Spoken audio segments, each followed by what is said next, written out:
দুইজন ছোট ছোট বাচ্চা আল্লাহ রসুলকে এসে বলতেছে, ইয়া রাসূলুল্লাহ, আমরা তো আপনার সাথে একটু যুদ্ধের ময়দানে যেতে চাই।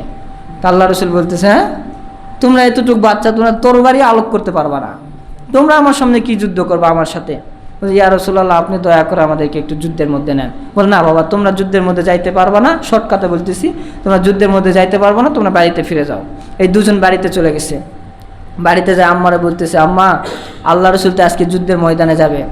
তার মা দেখতেছে ঝরঝর করে কান্না করতেছে। এই দুই ভাই যায় বলতেছে, আম্মা আপনি কাঁদেন কেন? বলে, বাবা রে, তোদের বাবা যদি আজকে বেঁচে থাকতো, আমি আল্লাহ রসুলের কাছে যুদ্ধের ময়দানে পাঠিয়ে আমি শহীদের স্ত্রী হিসাবে আল্লাহর কাছে উঠতাম, সুবহানাল্লাহ। কিন্তু তোদের বাবা বেঁচে নেই, তোরাও বড় হইসনি যে তোদেরকেও পাঠিয়ে আমি শহীদের মা হব। আমি কি করব? এই কারণে কান্না করতেছি, চিন্তা করতেছি। এই দুই সন্তান বলতেছে, আম্মা আমরা বড় হইনি, কে বলছে? আপনি খালি অনুমতি দেন, আমরা যুদ্ধ করতে চলে যাব। হ্যাঁ, তোমরা যুদ্ধ করতে পারবা? হ্যাঁ আম্মা, আপনি অনুমতি দেন। ঠিক আছে, যাও, তোমরা যুদ্ধের ময়দানে চলে যাও। এই দুইটা সন্তান এখন গেছে। আল্লাহ রসুল দেখতেছে সমস্ত মদিনাবাসীরা সবাই এসে লাইন ধরে গেছে, যুদ্ধের ময়দানে যাবে। ছোট থেকে শুরু করে একবারে বড় যত আছে, পুঙ্গু, লুলা, কানা, ন্যাংরা সব চলে এসেছে, আল্লাহ রসুলের সাথে যুদ্ধ করতে যাবে। বদরের যুদ্ধ। কি যুদ্ধ?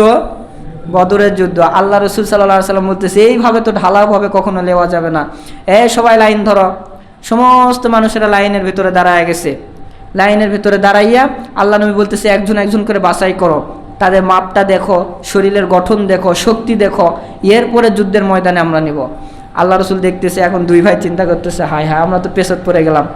আমরা মনে করতেছিলাম মানুষের চিপার তল দিয়ে একটু যুদ্ধের ময়দানে চলে যাব, তা আল্লাহ রসুল তো এখন চেক করবে, তা আমরা দুজন কিভাবে যাব? তা এখন বড় ভাই ছোট ভাইকে বলতেছে, শোন, তুই অনেক পিছে যায় দাঁড়া, আমি একটু সামনে দাঁড়াই, তুই একটু পিছে যায় দাঁড়া। ঠিক আছে, দুইজন দাঁড়াইছে।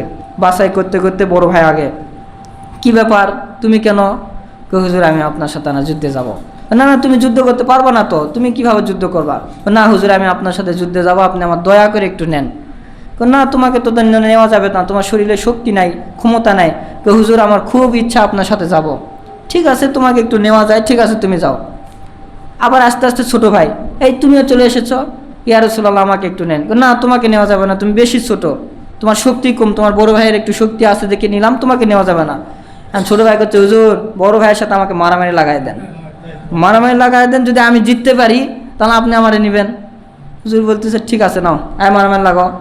আর ছোট ভাই বড় ভাইয়ের কানে কানে বলতেছে, ভাই আমি একটা ঠেলা দিলে আপনি উষ্টে যায় পড়ে যাবেন, যাতে করে আল্লাহ রসুল বুঝে আমার শক্তিটা একটু বেশি। দেখেন ইমানি চেতনা, ছোট ছোট বাচ্চার। তেন মারামারি লাগাই দিছে, ছোট ভাই যায় একটা ঠেলা মারছে, বড় ভাই উষ্টে পড়ে গেছে। আল্লাহ রসুল বলতেছে, ছোট ভাইয়ের শরীরে তো ভালোই ক্ষমতা আছে, ঠিক আছে আসো। তো তোমরা কেন যুদ্ধ করবা? হুজুর, আমি আবু জেহেলকে মারতাম। কি? আবু জেহেলের ক্ষমতা জানো তুমি? তুমি আবু জেহেলকে মারবা? হুজুর, আমি সেই দিন আপনার থেকে শুনছি, যখন আপনার গালের ভিতরে একটা দাগ ছিল, আমি বলছিলাম, ইয়া রাসূলুল্লাহ আপনাকে কে মারছে? আপনি বলছিলেন যে আবু জেহেল আমাকে থাপ্পড় মেরেছে। সেই দিন থেকে আমি নিয়ত করেছি, ওই কাফেরের বাচ্চাকে যদি আমি পাই, ওকে মেরে টুকরো টুকরো করে জমিনে ফেলাইয়া দেবো। এই নিয়তটা আমি পূরণ করবো হুজুর। তো ঠিক আছে, চলো যুদ্ধে যাই। যুদ্ধের ময়দানে যায়, যুদ্ধ করতে করতে করতে করতে এখন আব্দুল্লাহ ইবনে মোবারক নামে একজন সাহাবী আছে, তরবারি নিয়ে পাথরের উপরে আবু জেহেল বসে বসে যুদ্ধ মানে করতেছে, পরিচালনা করতেছে, তুমি তাক মারো, তুমি তাক মারো। এখন আব্দুল্লাহ ইবনে মোবারক চিন্তা করতেছে, একে আমি কিভাবে মারবো। চিন্তা করতে করতে দেখতেছে দুইজন সন্তান দুই সাইডে এসে জুব্বা টানতেছে।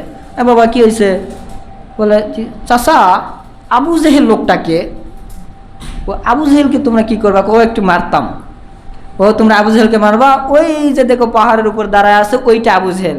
বলে নিচের দিকে তাকে দেখে দুইজন নাই, কি কই গেল, পিছন দিকে খোঁজাখুঁজি করে দেখে নাই, সামনে তাকায় দেখছে দৌড় মারছে পাহাড়ের কাছে ওই আবু জেহেলকে মারার জন্য।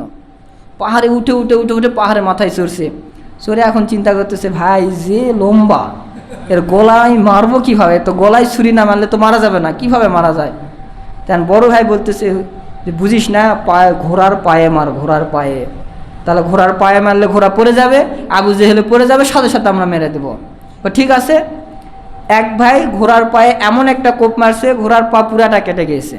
ঘোড়ার পা ঘোড়ার সাথে সাথে পড়ে গেছে, আবু জেহেলের জমিনের মধ্যে পড়ছে। যখনই আবু জেহেল পড়ছে, তখনই দুই ভাই যায় একটা বুকের উপর উঠে আন্দারে কুন্দারে ছুরি দ্বারা আঘাত করা শুরু করে দিছে।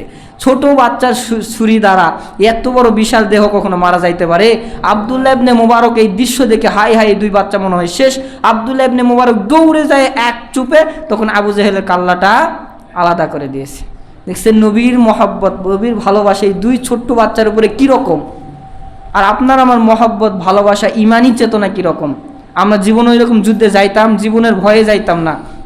যুদ্ধ করতে করতে এক ভাইয়ের ঠ্যাং ছিঁড়ে গেছে, হাত ছিঁড়ে গেছে, হাতটা একটু ঝুলে আছে। ভাই এখন কাফেরকে মারার জন্য দৌড়াচ্ছে, হাতটা একটু বিরক্ত করতেছে, ঝুলে আসে তো একটু খুব কষ্ট হচ্ছে। কি করছে, হাতটা এরকম জমিনে রেখে হাতের উপর পাড়া দিয়ে এক টানে হাতকে ছিঁড়ে ফেলে দিয়ে কাফেরকে মারার জন্য দৌড়। সুবহানাল্লাহ, কি ইমানি চেতনা দেখছেন। আল্লাহ তাআলা আমাদেরকে, সময় পার হয়ে গেছে, আল্লাহ তাআলা আমাদেরকেও এরকম ইমানি চেতনা দান করুক, সকলেই বলে আল্লাহুম্মা আমিন। এর দ্বারা আমরা একটা শিক্ষা নিব, তারা আল্লাহর জন্য কি পরিমাণ ত্যাগ করছেন, আর আমরা আল্লাহর জন্য কি ত্যাগ করতেছি। সামান্য 5 ওয়াক্ত নামাজই পড়তে পারতেছি না। এই জন্য আমরা সকলে জামাতে নামাজ পড়বো ইনশাআল্লাহ। তাআলা আমাদের সবাইকে কবুল করুক, সকলে বলে আল্লাহুম্মা আমিন। ওয়া আল্লাহু তাআলা ছোট্ট মানুষ, আল্লাহ রাসূল সাল্লাল্লাহু আলাইহি সাল্লাম বলতেছে, আবু হুরায়রা আপনি যান আমার কাপড়গুলো নিয়ে আসেন। আবু হুরায়রা রাদিয়াল্লাহু তাআলা ছোট্ট মানুষ, তো ছোট শৈশবকাল থেকেই আল্লাহর হাবিব পালতেছে। তা আবু হুরায়রা রাদিয়াল্লাহু তাআলা রাস্তা দিয়ে কাপড় নিতে যাচ্ছেন আল্লাহর নবী বাড়িতে। তো ছোট বাচ্চা রাস্তাতে কোনোদিন খেলাধুলা করে নাই, আর অন্য অন্য বাচ্চারা যে খেলাধুলা করতেছে এটা একটু দেখতে ভালো লাগে। ছোট ছোট বাচ্চারা খেলাধুলা করে, আমরা মাঝে সাথে দাঁড়ায় দেখি না। তো হযরতে আবু হুরায়রা রাদিয়াল্লাহু তাআলা আনহু দাঁড়ায়া ছোট ছোট বাচ্চাদের খেলাধুলা দেখতেছে, আর মনে মনে ভাবতেছে কত সুন্দর খেলতেছে। এইদিকে যে আল্লাহর হাবিব তাকে জুব্বা আনার জন্য পাঠাইছে, 1 ঘন্টা 2 ঘন্টা পার হয়ে গেছে, সে টেরও পায় নাই। এইবার আল্লাহর হাবিবের রাগে চোখ দুটো লাল হয়ে গেছে। হাদিস শরীফের ভিতরে এসেছে আল্লাহর হাবিবের গর্দান লাল হয়ে গেছে। আবার কোন হাদিস শরীফের ভিতরে এসেছে আল্লাহ রসুলের চোখগুলো লাল হয়ে গেছে রাগে। মনে হয় আল্লাহ রসুল যদি ওই সময় তাকে পেত, মনে হয় তাকে মেরে পিঠে একবারে ঝাঁঝরা করে দিত। এইরকম আল্লাহর হাবিব রাগে চোখ দুটো লাল করে নিয়ে রাস্তাতে যাচ্ছেন, যে আমার জুব্বা আনতে দিয়েছি 2 ঘন্টা হয়ে গেল এখন আসে নাই। যাইতে যাইতে দেখতেছেন আবু হুরায়রা রাদিয়াল্লাহু তাআলা আনহু বাচ্চাদের খেলা দেখতেছে। আল্লাহ রসুল বলতেছে, এই আবু হুরায়রা। আবু হুরায়রা আল্লাহ রসুলের চেহারার দিকে তাকায় দেখতেছে চেহারা লাল হয়ে গেছে। আবু হুরায়রা তো বুঝতে পারছে যে আল্লাহ নবীর খুব রাগ হয়ে গেছে। এই সময় যদি আল্লাহ রসুল আমাকে মারা শুরু করে দেয়, তা আমি তো মারাই চলে মরেই যাবো, একবারে ছোট মানুষ।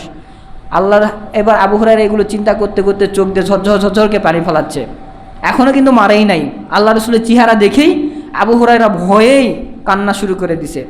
আল্লাহ রসুল আবু হুরায়রার দিকে তাকিয়ে থাকতে থাকতে থাকতে থাকতে সুন্দর করে একটা মুস্কি হাসি দিছে।